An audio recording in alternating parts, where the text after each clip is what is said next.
കൊല്ലം മൈനാഗപ്പള്ളിയിൽ scooter യാത്രക്കാരിയെ ഇടിച്ചു വീഴ്ത്തി car കയറ്റിയിറക്കി കൊലപ്പെടുത്തിയ കേസിൽ പ്രതികൾ അജ്മലിനെയും ഡോക്ടർ ശ്രീകുട്ടിയും ശാസ്താംകോട്ട കോടതിയിൽ ഹാജരാക്കി.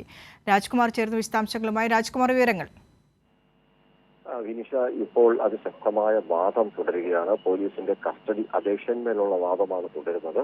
ഇതിൽ പ്രതിഭാഗവും പ്രോസിക്യൂഷനും തമ്മിലുള്ള ഒരു നല്ല തീവാറും പോരാട്ടം തന്നെയാണ് ഇപ്പോൾ കോടതിയിൽ നടക്കുന്നത്. ഞാനിപ്പോൾ കോടതി പരിസരത്ത് കോടതിയുടെ പുറത്ത് ഞാനുണ്ട്. ഇതില് അതേസമയം തന്നെ ജാമ്യാപേക്ഷ കസ്റ്റഡി അപേക്ഷയ്ക്ക് മുമ്പേ പരിഗണിക്കണമെന്ന് പ്രതിഭാഗം കോടതി നിരീക്ഷിച്ചത് അത് അങ്ങനെ ചെയ്യുന്നത് കോടതിയുടെ നടപടികൾക്ക് വിരുദ്ധമാകും.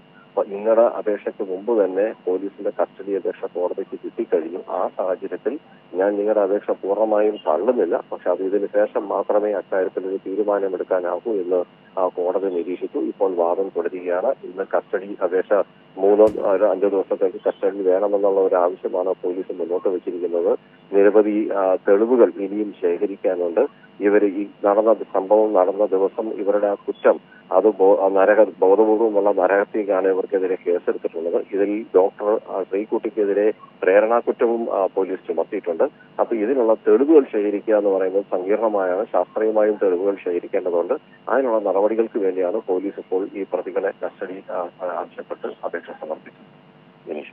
ശരി, രാജ്കുമാറാണ് വിശദാംശങ്ങൾ പങ്കുവച്ചത്.